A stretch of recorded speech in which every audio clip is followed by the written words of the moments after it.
Hi guys! Welcome po ulit sa aking YouTube channel, G Vlogs! Ayan po guys.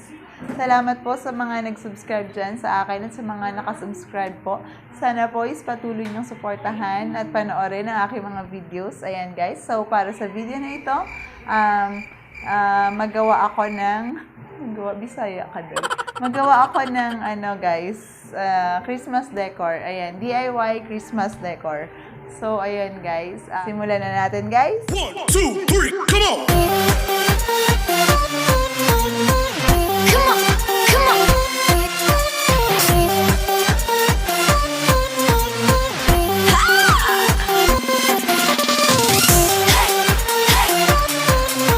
Kailangan natin is, ayan, yarn. Ayan, ito guys is yung pang-tahi ng notebook. Yung mga spring na notebook, doon natahi yun. Ayan, ito yan guys. Bilang Pasko, kailangan natin is red and green. Tapos yellow, pwede din siya guys. Tapos, ito, acrylic poster paint guys. Ayan, acrylic. Ayan. Kung meron kayo dyan pintura yan, pwede yan guys. O kaya gun, syempre glue stick. Tapos ito guys, ito is, depende pa rin sa inyo. Ito kasi ay panglagay sa Christmas tree guys, ayan. Kung mayroon kayo dyang mga beads na hindi na nagamit, yung mga pearls na hindi na nagamit, pwede yan guys. Pero ito sa akin. Tapos, pinaka-importante talaga guys is ito. Yan, mga tinidor. Disposable fork. So, kung meron kayo dyan na gamit na, mas maganda guys, pwede yun. Hindi na kailangan bumili. Ayan. Tapos, syempre ito guys, cartoon, kahon. Ayan. Tsaka, guys, gunting. Tsaka, pinggan. Pinggan yan, guys, kasi pinambilog ko. Yan ang ginamit kong pambilog. So, ayan, guys, ang mga kailangan. Ito pa pala, binili ko lang pa, guys, ay, hindi ko alam kung ano. Paper, kung ang tawag na, kalimutan ko yung tawag, guys, pero ayan, may design. Pwede namang hindi na kayo, gawa na lang din kayo. Ayan, papakita ko mamaya kung para saan yan. So, ayan guys, ang mga kailangan natin. Guys, gagawa tayo ng malaking circle. Ayan. Yung pambilog is depende sa inyo kung gaano kalaki. Pero akin is ginamit ko ay pinggan, guys. So, ayan. Kuha lang kayo ng lapis or ball pen. Tapos, ibilog nyo, guys. Ayan, guys. Wait lang. Dugin nyo. Ayan, wait lang. Bilog nyo lang yan ng ganyan, guys. Ganyan lang, guys. Parang ikaw, binibilog nyo lang. Sarap. Ayan. So, after nyang mabilog, guys, ito na, guys. Pag nabilog na siya, ganyan na. So, after mabilog is kuha ka ulit ng isang pambilog, guys. So, ang akin ito, ginamit ko. Bilugin ulit siya. Ayan. Pagkabilog dyan, guys. Ayan na. Taran! May bilog na ulit, guys. So, after is gupitin yung gilid niya, guys. Tapos, ito na yung magiging mangyayari sa kanya. After magupit yung gilid, itong gitna naman na nilagyan ng sa pambilog. Ayan, guys. Bilang nagupit ko na siya kanina, tanggalin ko na lang siya. Ayan. Bilog nga yan, guys. So, ayan na, guys, ang itsura. Ayan na. So, after nito, kuhain yung yarn. Ayan siya, guys. Tapos, ganito, iikot lang, guys, yung yarn dito sa kahon. Ayan lang siya ay...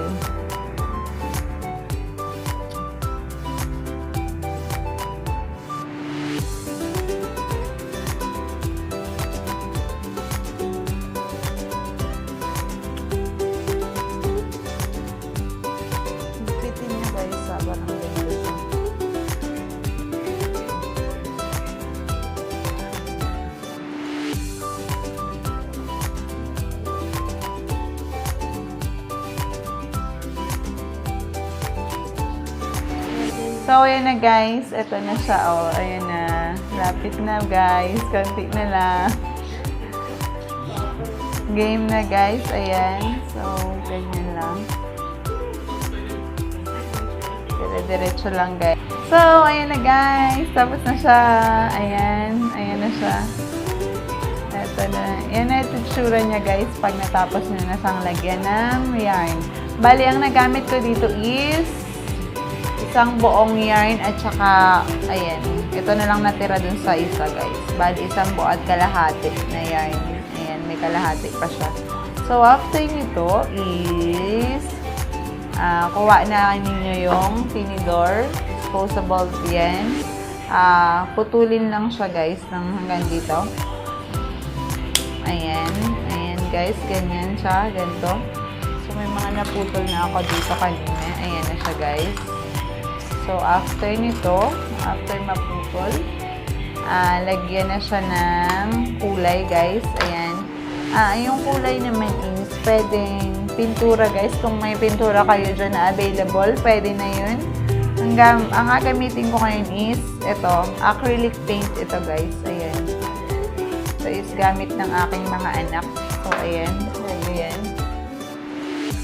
So, lagyan lang natin to ng kulay guys. Pinturahan nyo lang kung ano yung available na nandyan sa inyo. Ayan. Ito. Bilang akin is acrylic. So, yun ang gagamitin ko guys.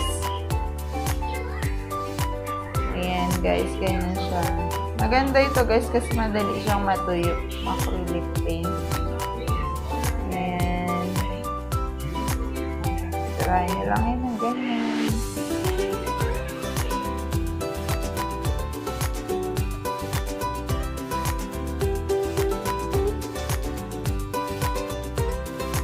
May mga napinturahan na ako kanina. Ito na siya. Ayan. Pinturahan nyo lang lahat, guys. Ito na yung mga napaint ko kanina, guys. Ayan na. Patuyo na siya. Ayan. Ayan, guys. So, after nito, guys, nung matapos magpintura ng mga tinidor, kuhain nyo na yung inyong mga guys, yan, glue gun na may glue stick. So, kung wala naman kayong glue gun, pwedeng ito na lang din. Pwedeng ito na lang din, guys. Magsindi lang kayo. Magsindi lang kayo ng kandila. Tapos, yan, ito na. Sunugin nyo lang yan. Tapos, yan. Dikit nyo lang. Ayan, bilang ito meron ako. So, ang next step natin is painitin lang siya guys. Ayan, bilang mainit na. Gagawin lang natin is idikit natin itong mga tinidor dito sa ating ginawa na dito guys, sa ginawa natin na yan. Dikit lang natin siya dito. So, start na natin guys. Wait, tabi muna natin to. Tuyo-tuyo na yun guys. So, ayan. Dikitan na natin. Start na. Ayan guys, lagyan lang dito. Ito lang siya. Unti lang siya guys.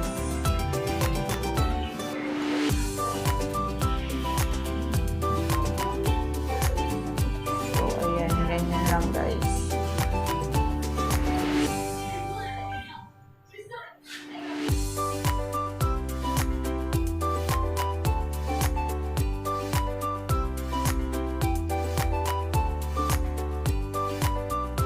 So, ayan na guys. Ito na siya. Ayan. Ito na magiging itsura niya guys. Ayan. Ganyan siya. Ayan guys. Ayan. Dapat ganyan. Tapos magtira kayo dito ng space guys. Kasi may alagay tayo dyan. Tira kayo ng konting space. Ayan na guys siya. After nito is kuhain nyo na guys yung mga ganito. Yung beads nyo dyan. Kung ano man yung beads na nandyan nyo.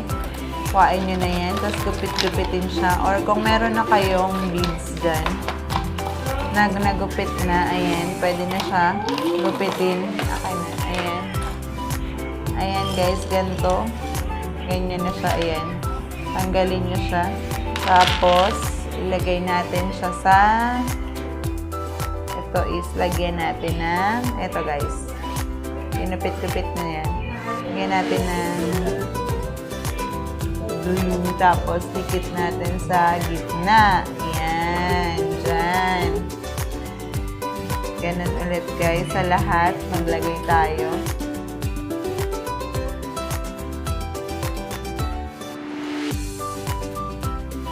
Ayan na guys.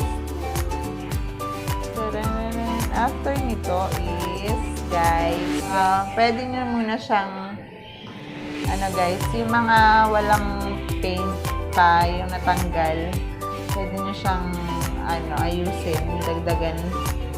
Ayan. Dagdagan lang siya ng mga paint. Ayan.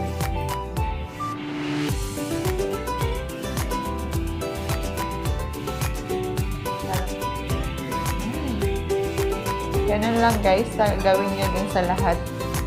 So, ayan. Ayan, yung likod niya. Ayan, meron na yung sa akin, guys. Ayan, ito na siya. Ayan, yung itsura niya, guys. Meron na. Ayan yung likod. Tapos, ito. Meron na tayong ganyan. Ayan. Ayan, ganito ang mangyayari, guys. Ayan. Style lang ganyan, oh. Ayan, drawing lang kayo, guys, ng ganyan. Or kahit anong gusto nyong style, depende sa inyo. Pero ganito ang magandang gusto kong design. Or pwede namang i-drawing nyo siya dito guys. Dito, tapos lagyan nyo na lang siya ng glitters. Or kung ayaw nyo naman, may nabibili na ganito na. Yung may glitters na siya. Ayan. Pwede na namang isa lamang yung bilhin. Tapos madami nang magagawa yan guys. Or kung gusto nyo na talaga na makatipid, ito, pwede talaga dito siya guys. Drawing nyo lang kahit ano. Tapos glitters, yun lang guys. So, ito. Ayan na guys, may gawa na siya. Ayan. After nito is itong ginawa na ito, lagay natin to sa ayan, may yellow din guys, oh. Ayan, oh guys, bili kayo ng glitters na yellow at green, pwede yun. Drawing na kayo ng dahon. So ayan na guys, ganito yung mangyayari sa ginipit na natin na yan, dahon, ayan, sa karton, ayan guys, or sa karton, dikit na natin dito guys. So, ayan, ayan guys, dikit natin. So, ayan guys, idikit ko lang, lagyan ko lang siya nito ulit.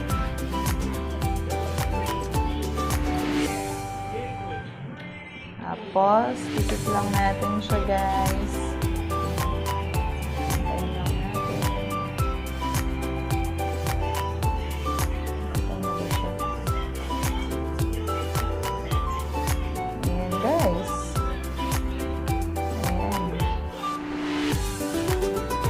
So, yun na guys. Tapos na siya.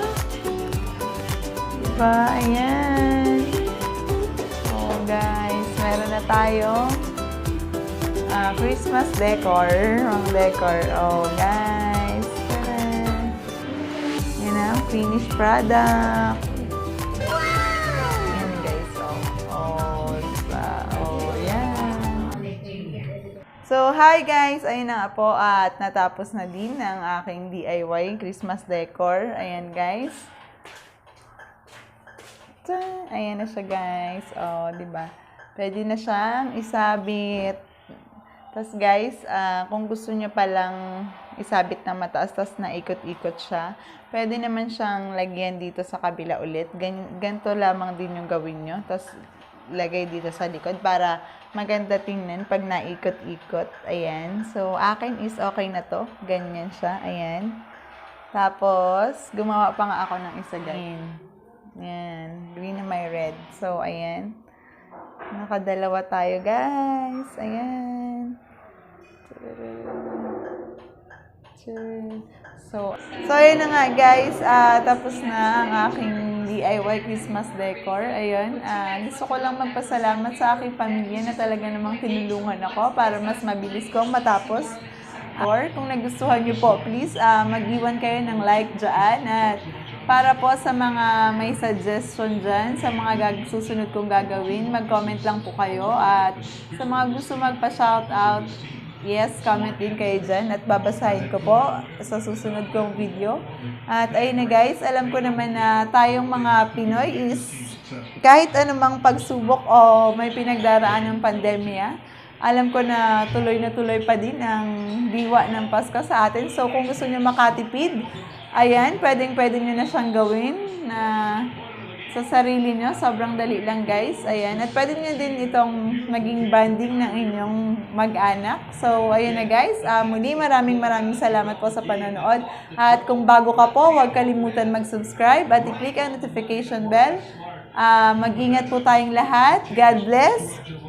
Bye!